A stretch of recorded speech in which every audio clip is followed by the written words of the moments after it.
Act 7. Reminiscing, this is the first time she felt uneasy since Iris Veal stepped onto the grounds of Fuyuki. She realizes once again the importance of Saber, who remained by her side constantly. The quiet confidence and tolerance emanating from her lithest frame gave Iris Veal much assurance. It was not that his saw Maya, Saber's replacement to accompany her, is untrustworthy as a guard. Kiritsugu also held Maya's abilities in high regards, and she is not being suspicious of her. So, what is the reason for this strange anxiousness? Leaving the castle due to a strategic retreat, there was absolutely no dialogue between the two walking in the forest of the bounded field. True, Maya didn't seem to be the type who enjoyed banter, but her complete silence seemed too heavy for Iris Veal. Would Maya answer if she is spoken to first? Trying once probably won't do much harm. Currently, the two are within a safe zone, isolated from battle, and not in a precarious situation where quietness needed to be maintained. If so, then she is going to gather her courage and open her mouth, but because she didn't know what to say, Iris Veal once again checked herself forcefully. The things she wanted to ask were piled as high as mountains. Meeting Kiritsugo, memories of time spent with him, Kiritsugo's integrity in Maya's eyes. No matter what the question is, she wanted to know the answer. But Iris Veal felt hesitant to ask any one of them. His saw Maya knew the Kiritsugu she did not know. If the answer coming from Maya's mouth had enough force to shatter the image of her husband in Iris Veal's heart, no, such a thing is impossible. There is no evidence to deny it in such a way. For Iris Veal, the short span of 9 years since their initial meeting was the whole of Kiritsugo. The silence continued as her mind circled about irritably. Though the atmosphere was clearly awkward, Maya continued to move as she ignored it completely. Clearly, I am not apt at handling this woman. As she hung her head and sighed deeply, a warning flashed inside Iris Veal's head. With a face full of surprise, Maya looked at Iris Veal, whose whole body suddenly stiffened. What's the matter, madam? Another new intruder, slightly ahead of our position. We'll meet if we continue onward. The situation was only to be expected. Maya nodded calmly. Then let us slowly loop around. It will be very safe if we looped from here towards the north. Iris Veal, concentrating in her current efforts to scry on the invader with the magecraft of clairvoyance, did not respond immediately. Clad in pitch-black vestments, the tall figure was intimidating. His short hair and serious demeanor appears exactly like the photographs found in the resources that Kiritsugu collected. It's Kari Kotamine. Compared to her statement, Iris Veal is more surprised by the change in Maya's expression as she made her report. Always icy and expressionless, she is a woman whose emotions are impossible for anyone to detect. She had thought previously that Maya's heart must have been truly cold and cruel to her core. This is the first time Iris Veal saw Maya's expression. It was crisscrossed with anxiety and fury. What she saw was completely different from fear, but a sense of apprehension. Her fear was probably not Kaire, but instead the fact that Kaire appeared in such a situation. As she detects this point, Iris Veal understood.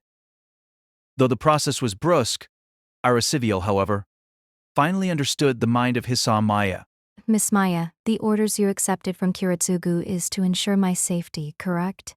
Correct, but But what? You're thinking this is the only man whom I cannot allow to interfere with Kiritsugu, right? Smiling slyly, Iris Veal pointed out her thoughts. Maya was temporarily rendered speechless. madam, you... Incidentally, I have the exact same opinion as you. Kire Kotamine, the man who is probably the greatest threat to Kiritsugu. Maya's response upon merely hearing his name makes it self-evident. Even though Iris Veal was a homunculus, she fell in love, fulfilled that sentiment, and even became a mother. Thus, she obtained the sixth sense that humans have but homunculi can never understand. That is, a woman's intuition. Let the two of us stop Kiri here. Is that all right, Miss Maya? After a brief moment of hesitation, Maya nodded her head with a strange expression on her face. My deepest apologies, but please prepare yourself, madam. No problems. Don't worry about me. You carry out your task. Not the orders Kiritsugu gave, but act on the things you think are necessary. Yes. Come to think of it, perhaps she had already suspected. That was why she was afraid to confirm it. Now, Iris Veal understood. The reason why she's been avoiding Maya was not that she was afraid of her, but she was afraid to know her heart. She was afraid of the truth that she wasn't the only woman who cares about Emiya Kiritsugu.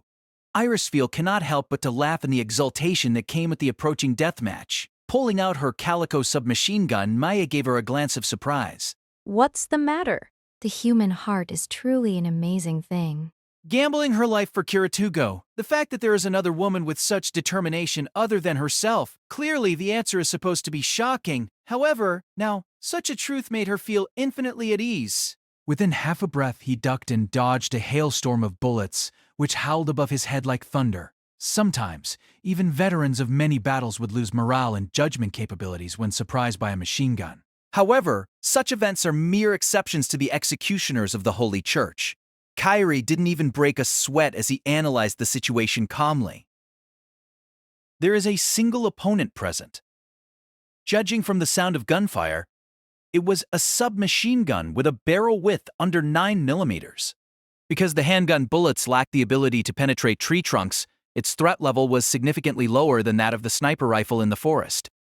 Inferring the opponent's position through the location of the gunfire, Kyrie threw 2 black keys. However, contrary to expected results, he only heard the sounds of blades piercing tree trunks. The murderous edge of the kill returned to raid him, flanking the surprised Kyrie. Once more the sound of gunfire appeared, this time from his left. Though he dodged it at the last second, this volley was considerably more dangerous than the volley above. The conclusion he previously reached concerning the enemy consisting of only one person slightly slowed his reaction. The position of the second gunshot was completely different. It was too fast for movement. Although if there were 2 gunners from the start, it was entirely possible to take out Kyrie if a coordinated crossfire was used. Amidst his confusion, he sensed again 4 more presences. Kyrie quickly placed 2 black keys in each hand. 4 black keys in total, and positioned himself as new sensations flashed in his brain. That means an illusion? It wasn't impossible. He was deep into the forest's bounded field. A bounded field includes illusion. In addition, if there was a magus present who could control illusions, it was entirely possible to cause delusions to the lone target, Kyrie. Was the unseen sniper really just a single person? Does this mean the one who controlled the illusion was the same? Or does this mean that there was someone else responsible for support? Regardless, before the discovery of a counter to the illusion, he could only follow his opponent's tempo. Kyrie pulled out 4 black keys, throwing them simultaneously towards the 4 directions.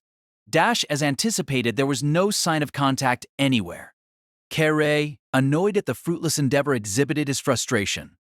At the same time, the bullet scored a direct hit on his back. The 3rd gunshot had even no scent that he could sense. That is to say, the first 2 attacks were designed feints in order to confuse Kyrie. In theory, if an illusionary trap could control fake hints of murderous intents, it should be also possible to seal the true killing intent behind it. Without even time to howl in pain, the tall, robed figure fell face first, his feet tangled. There was neither a twitch nor moans of pain. Has she pierced the spine and killed him instantly? Maya, deducting as such, stood up from her sniping location as she pointed the calico at the prone Kyrie and approached him cautiously. Miss Maya, no. Irisfiel, sensing a trap, shouted a warning, but it was too late. Ken, maintaining his position, did not stand up. Instead, he threw a hidden black key with a single swing of his arms. From the lower trajectory, the black key ripped apart Maya's right calf, taking away her opportunity for the next action. Like a spring, Kyrie mechanically leapt as he suddenly charged toward Maya. Fearlessly, Maya pressed the trigger. But Kyrie only protected his head. He didn't bother dodging. Even the sleeves of the monk's robes were made from thick Kevlar filaments. It was covered seamlessly with the church's special protection spells. 9mm caliber pistol rounds, even at extremely close distances, cannot pierce it. Even then, the strikes from 250 foot-pound bullets firing at 10 rounds per second struck Kyrie's body like metal bats. However, he was able to completely protect his organs and bones because of his well-trained musculature that acted like armor. Sensing that Kyrie was bulletproof from head to top, Maya immediately tossed the calico and pulled out the combat knife located near her thigh. Kevlar, though protective against gunshots, was very vulnerable to the cutting of a sharp blade. If her gun was useless, she could only survive through melee combat. As the hailstorm of bullets stopped, Kyrie pulled out another pair of black keys with his hands. He slashed at Maya with a cross-shaped movement, except Maya was not slowed in the slightest by her wounded right foot, and she deflected the continuous strikes of the black keys with her heavy dagger. Even though the edge of the black key was far longer than the dagger, it was still a modified throwing weapon. In close combat, the black key, due to its extreme length, lacked balance. Maya's large dagger, due to its versatile nature, possessed overwhelming advantage. Victory is still possible. The embarrassed Maya was also surprised. It was already agreed upon that prior to battling Kyrie, Irisfeel will only be supporting her from a hidden location. But she, Irisfeel who, except for magic, should have no other type of self-defense, gently floated from the bushes and stood facing Kyrie. Madam, no. Now, Maya tossed away all her fears and embarrassment. To her, compared to her own danger, more serious question was the threat now to Irisfeel. If Kirisugu were to lose his wife now, as someone who swore to protect him, there can be no danger that's more despairing. To Kire, this situation was hard to comprehend. He knew that Irisfeel and her family were not apt at using combat magic due to their specialization in alchemy. During the previous 3 Heavens Fields, they were helplessly defeated during the first rounds. Perhaps that was also the reason for these northern magi being nearly useless in actual combat. Judging from the fact that they found the mercenary Kiritsugu, they must have reflected upon the issue. Thus, in the situation where the female protector lay fallen on the ground, isn't this most unlikely situation? The fact that the Einsborn family's master appearing alone in front of Kyrie. Kyrie was fairly certain that the silver-haired maiden in front of him was Saber's master. If she dies, then the Einsborn camp will undoubtedly be defeated. This woman should be the key piece that must escape no matter what the cost is. Woman, you may be surprised, but my reason for coming here is not to defeat you. Before the enemy master, the statement is equivalent to abandoning battle. Even though it is unlikely that his opponent will believe him, at least Kyrie made the attempt to negotiate. This new developing was too far from what he had hoped for. Meeting with Kiritsugu on the battlefield was his real goal. Compared to that goal, the situation of the Heavens Field can only play second fiddle. Of course, he didn't expect his opponents to believe his words, I understand, Kyrie Kodamin. because he did not anticipate the belief of the opposition.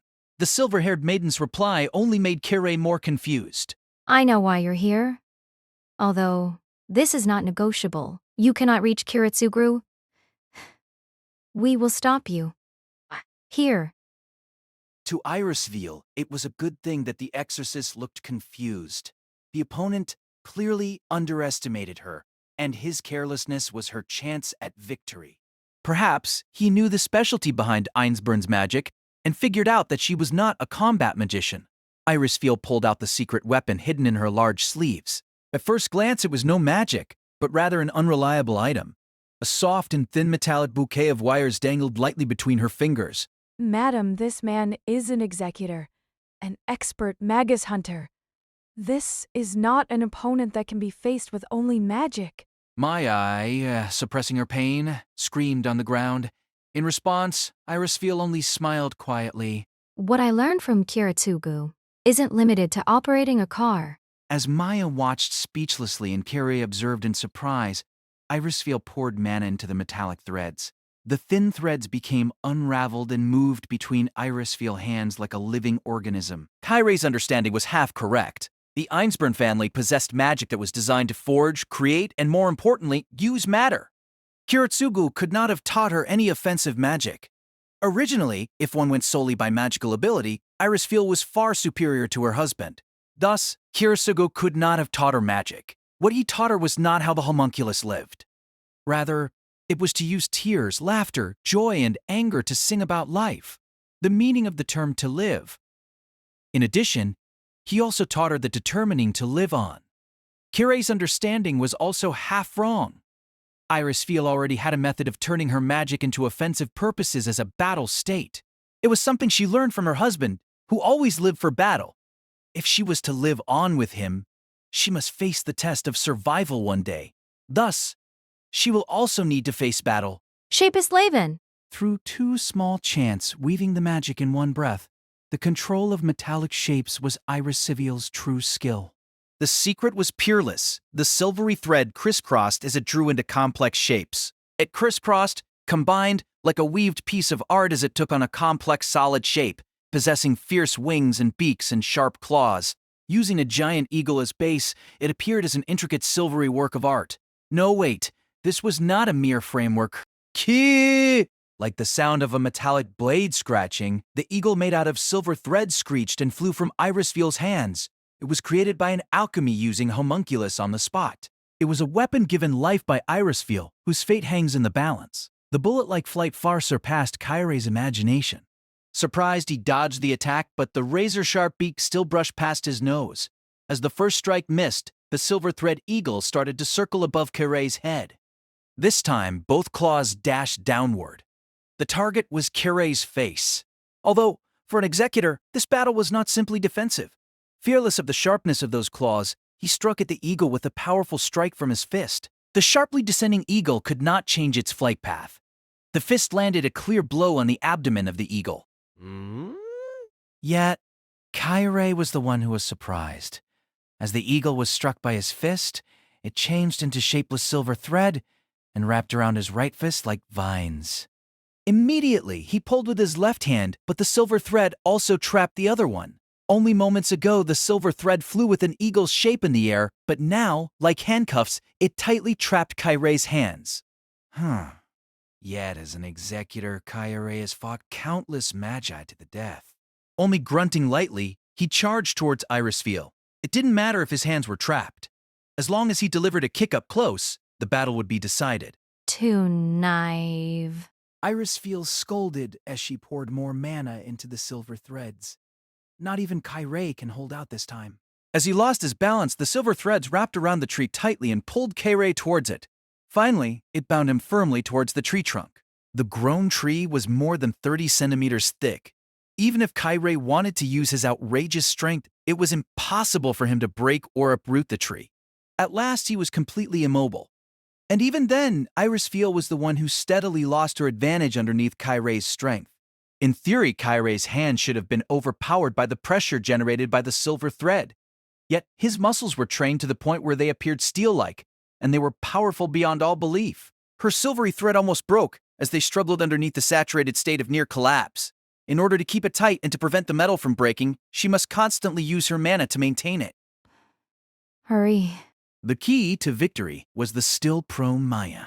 She was the only one who could give Kairei a final blow. As long as she stayed out of the range of his kicks, a simple shot to the exposed head was enough.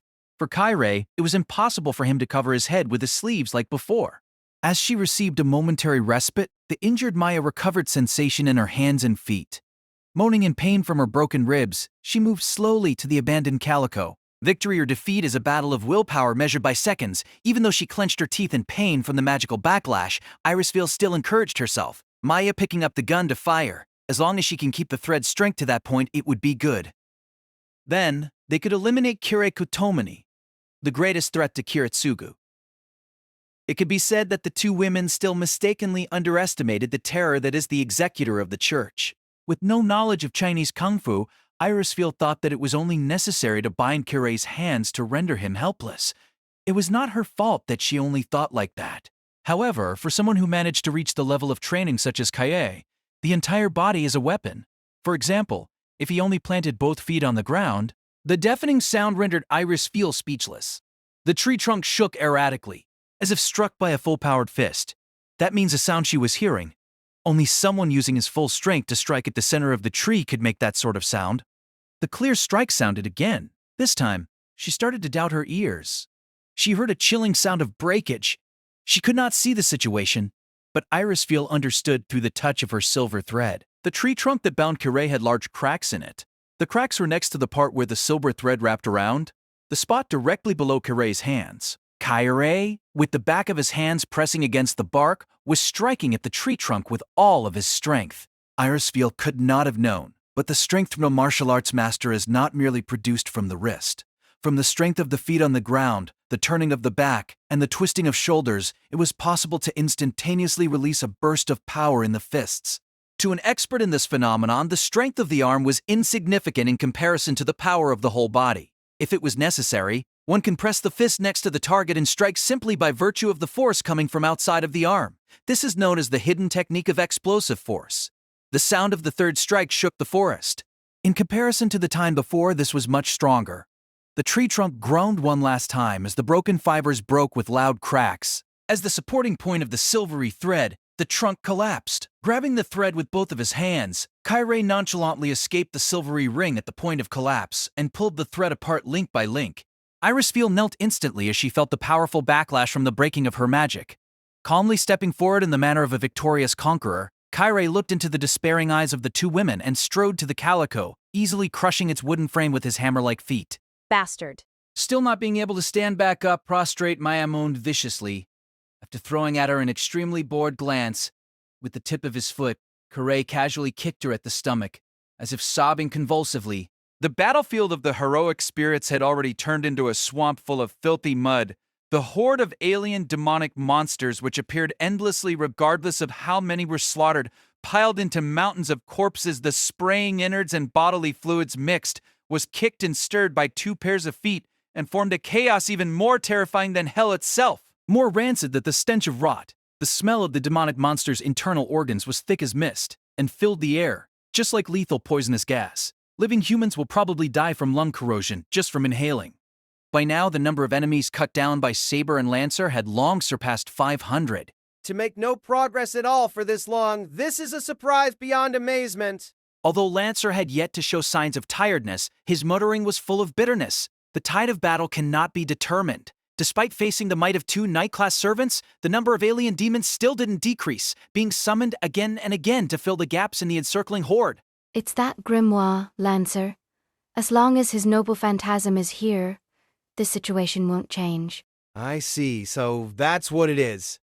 Lancer gave a depressed sigh after he heard Saber's muttered words. But if we want to remove the book from the weakling's hands, we have to break through this wall of minions no matter what. The demonic monsters grouped together and approached them slowly as they waved their tentacles mockingly. Perhaps these alien creatures do not feel fear of death or pain. As if feeling that happiness only comes from being slaughtered, they endlessly attacked the 2 servants. Even now, facing both Saber and Lancer, Castor continues his battle of attrition. If this is his strategy, it would obviously promise him victory. The amount of prana wielded by Castor and his noble phantasm might as well be infinite. Lancer, at this desperate time, do you want to make a gamble? Although it annoys me to appear outlasted, playing with his minions like this will accomplish nothing. Fine. I accept, Saber. After Lancer's ready consent, Saber stared at the repulsive wall of flesh which stretched back to Castor, carefully calculating its thickness and density. This is her greatest secret skill. Intuition told her this idea is correct and worth putting all her stakes into. I'll open the way. There is only one chance. Lancer, can you run with the wind? So that's what it is, simply done.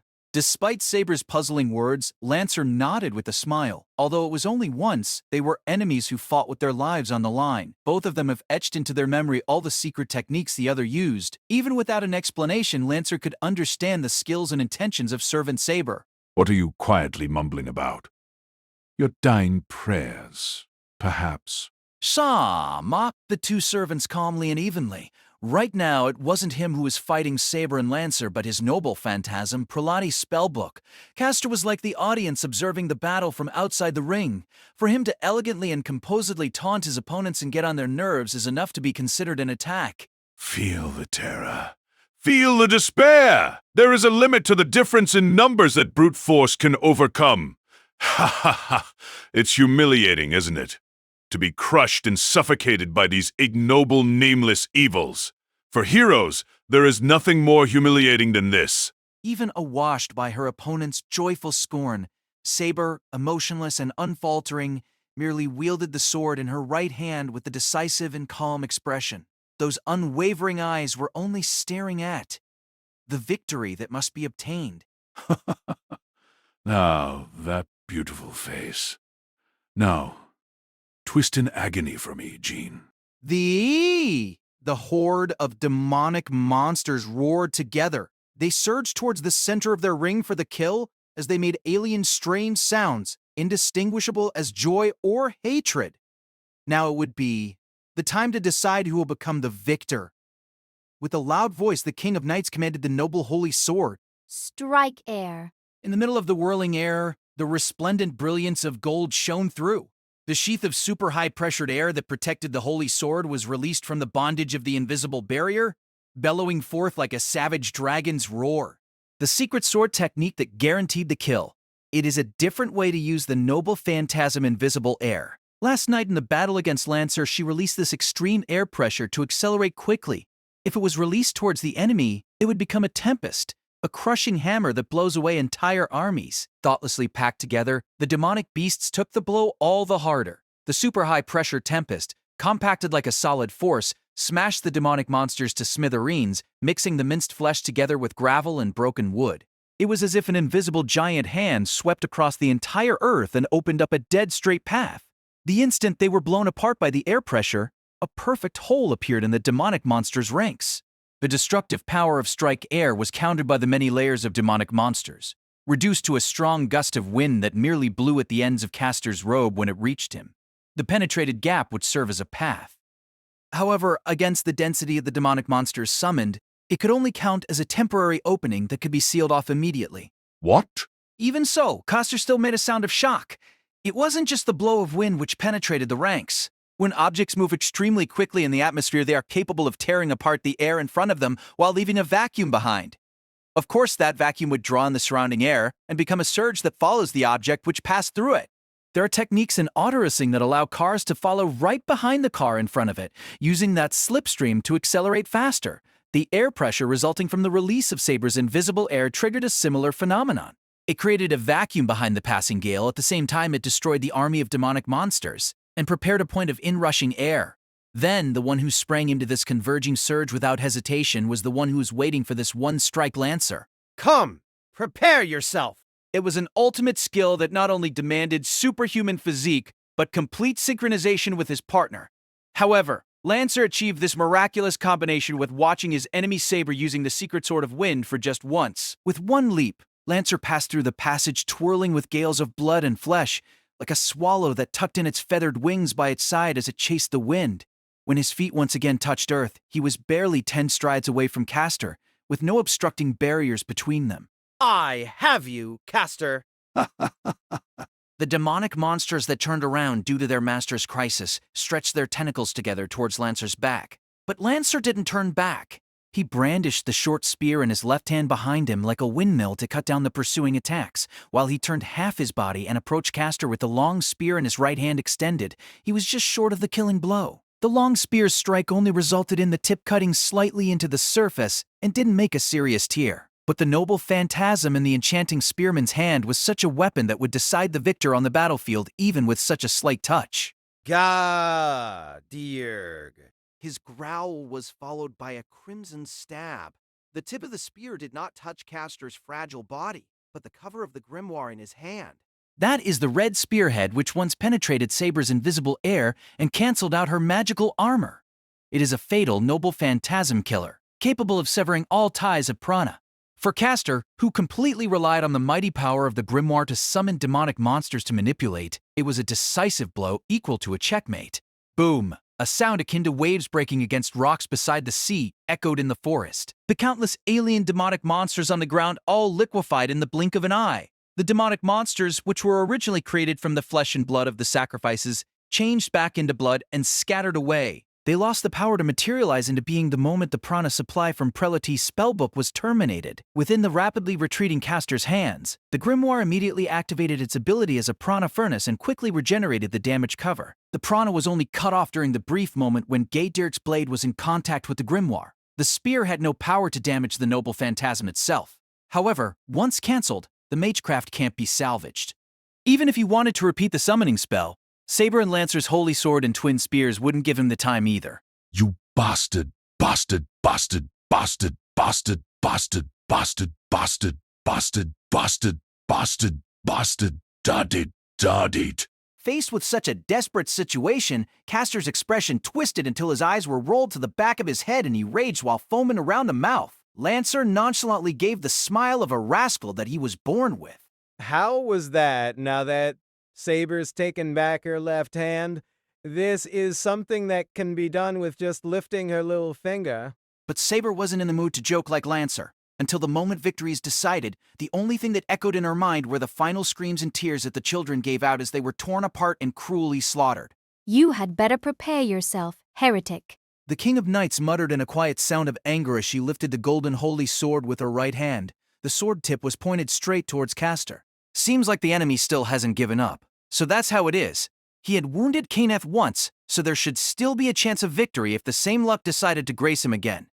He should have made this final decision with all the spirit of a desperate mouse trying to bite the cat. Idiot. Kenneth's tight mouth became twisted with his sneer as he muttered, "It wasn't because of his skills or outstanding strategies that the mouse managed to touch Kenneth. It was just an unreasonable coincidence. There's a need to make sure he knows the difference. Not a confrontation. This is execution. This is slaughter." Kenneth, as his body filled of his cruel intention to kill, turned the final corner with his mystic code and arrived at the end of the corridor. It basically fitted the setting Amiya Kiritsugu expected. The third confrontation with Kenneth L. Melloway Archibald. The distance was barely 30 meters. The width of the corridor was just over 6 meters. There are no places to hide, no place to retreat. Kenneth's volume in Hydrargyrum is potentially fatal speed and power within a radius of 7.5 meters. The initiative remains with Kiritsugo until Kenneth can get in range. In his left hand, 50 rounds of 9mm bullets and a fresh helical magazine, the Calico waited for the moment to open fire, and his Mystic Code, the Contender Custom, in his right hand. The Magecraft bullet was already loaded in the single-shot chamber. Kiritsugu didn't show any fear or beg for mercy. He merely stood silently holding 2 guns. This made Kenneth even more unpleasant and twisted his expression as he uttered mocking jeers. You wouldn't think that the previous method would still work, right? Despicable thing. It won't work. It would be a problem for Kiritsugu if it did work. However, he needn't tell the other person this.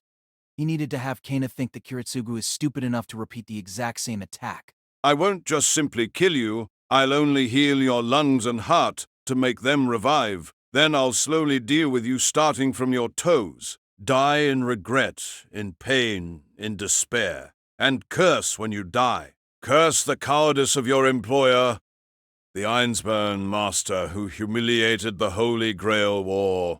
Right, Kiritsugu sniggered within his heart as he regarded Kenneth's proclamation of execution as nothing more than a breeze beside his ear. It seems the master's substitution plan he proposed worked at the end. 15 meters. If he was to make a move, it would be now. Towards Kenneth, who was looming nearer, Kiritsugu first used the Calico in his left hand, firing a rain of 9mm bullets in full automatic. It was a completely identical replay of that sneak attack in the first floor corridor, a pinning attack made to trigger Volumen Hydrargyrum's automatic defense. In order to make it unable to take the following strike by the contender, this is a feint made to weaken the Mercury's defensive membrane. Of course, Lord El Malloy would not fall for the same trick twice. Fever, me sanguis. The Mercury's defensive form activated immediately, but this time it wasn't a membrane. Volumen Hydrargyrum leapt in front of its master and formed countless spikes from the floor to the ceiling. It was like a thick bamboo forest covered Kenneth's entire body, and at the same time completely blocked all the bullets flying near.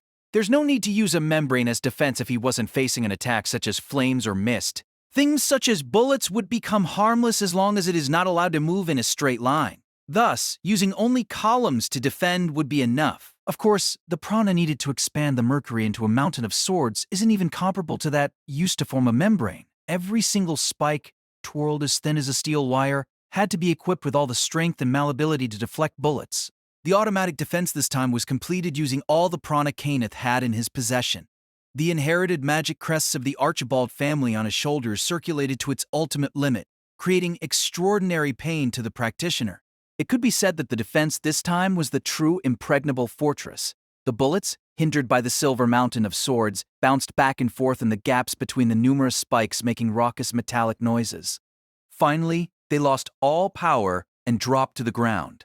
Not one of them reached Kenneth's body. Then, the contender in Kiritsugu's right hand gave a roar. This is the single-shot bullet that made Kenneth bear his despicable scar, the first time it penetrated Volumen Hydrargyrum's defenses, something with far more destructive power than the 9mm bullets. However, the degree of defense the Mercury Mountain of Swords put up wasn't even comparable to that of the membrane.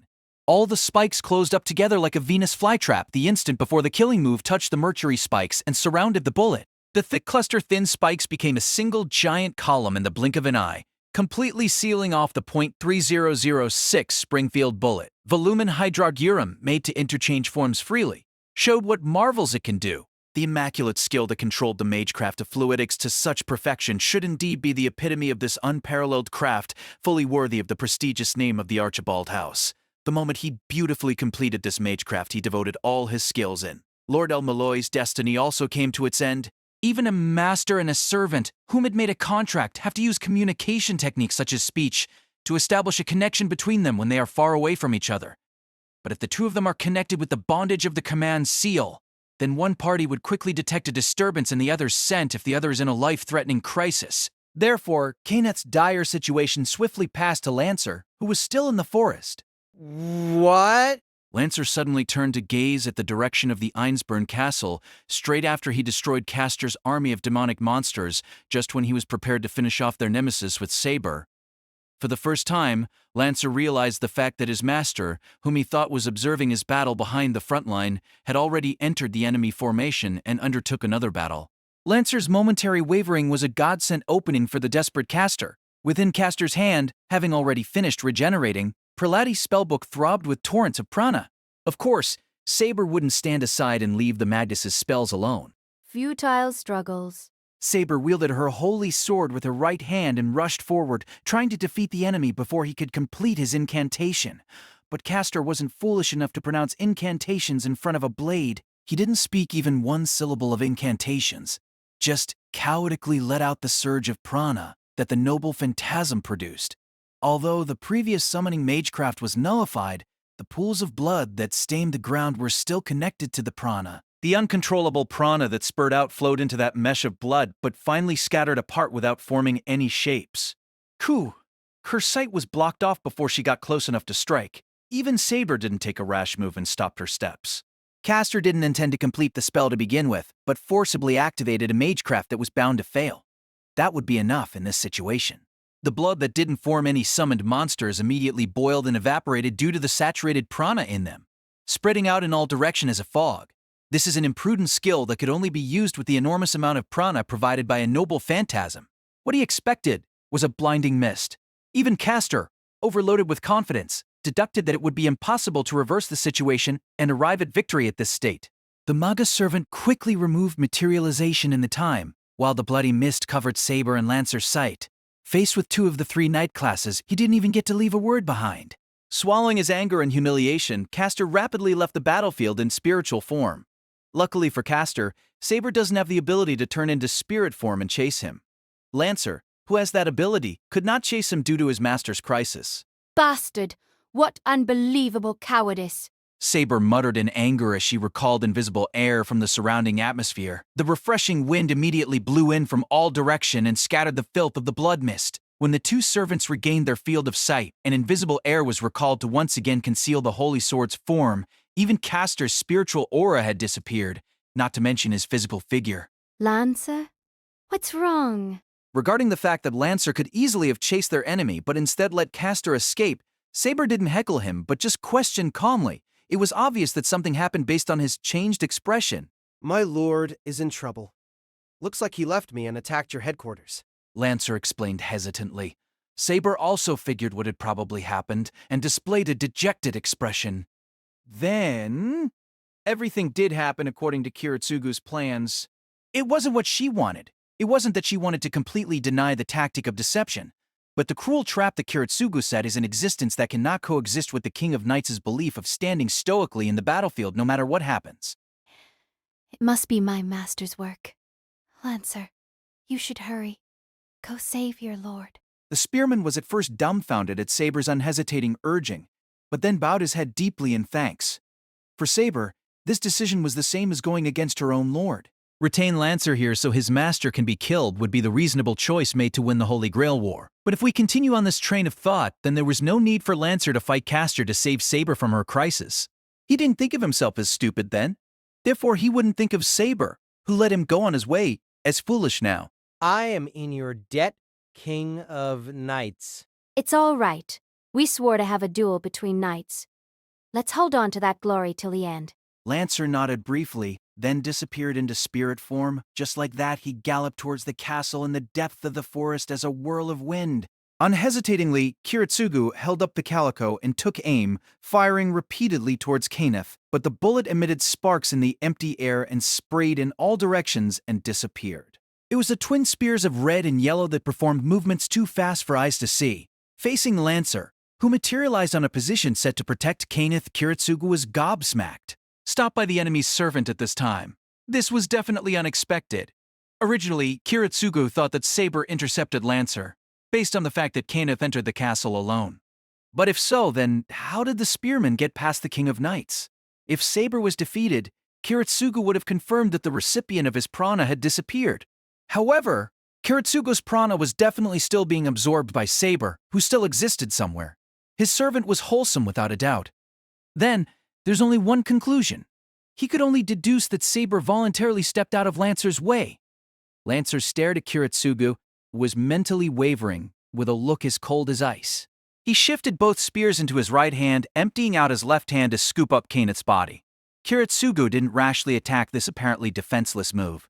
He had just confirmed that bullets are useless to servants. You should understand just how easy it is to pierce you through right here, Saber's master. For Lancer, had he not heard what Saber just said to him, he would find it very hard to deduce that this man in front of him, who looked nothing like a magus, is in truth the Einsburn master.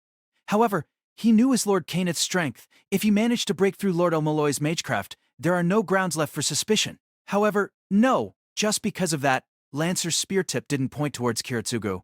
I won't let you kill my master. I won't kill Saber's master either. Neither I or her want to end in this way. Is that so?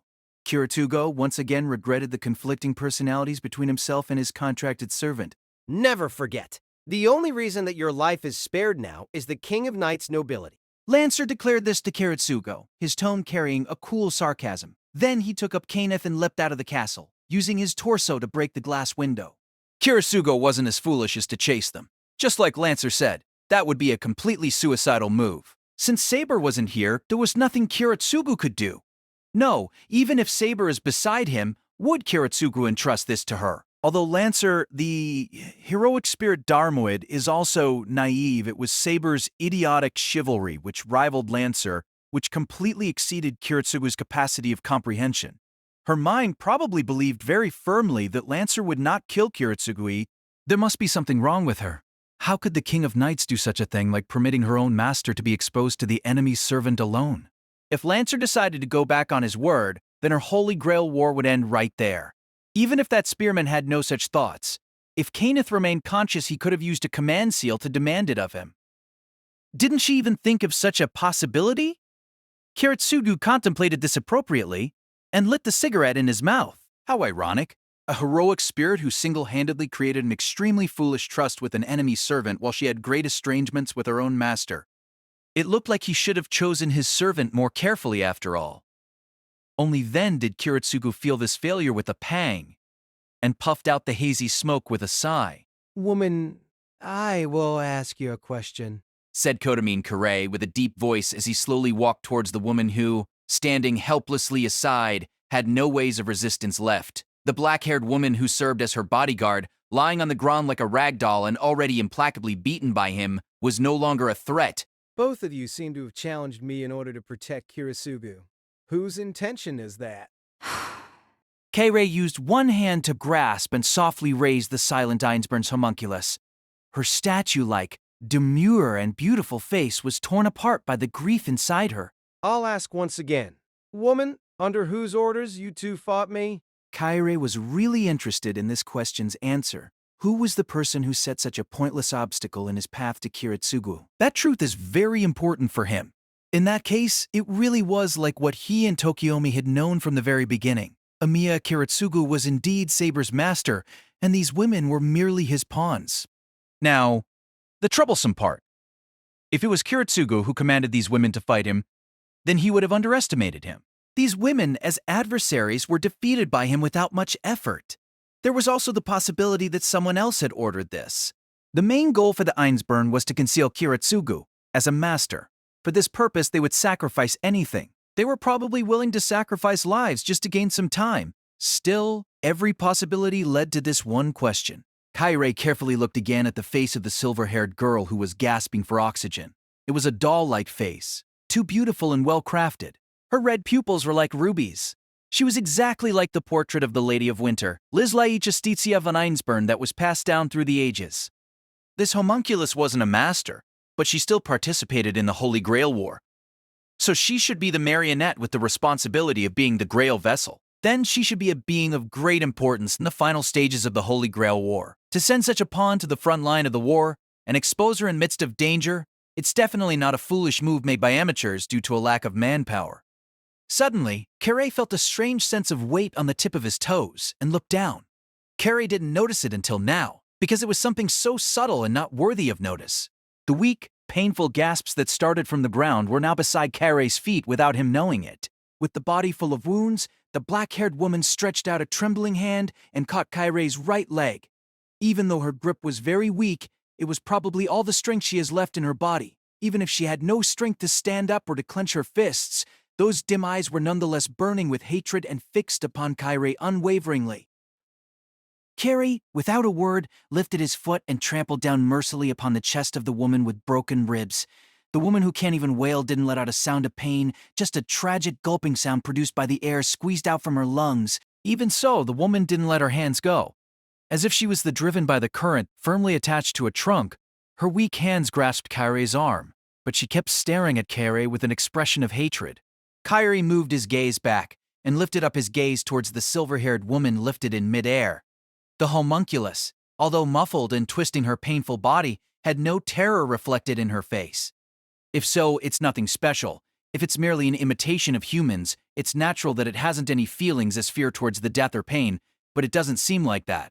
Because the red eyes of the homunculus staring at Carey were certainly full of hate and anger, suspended in midair and from the ground, both women looked furiously at Carey, their eyes full of hatred. I won't let you pass from here. Even at the cost of my life, I'll stop you here.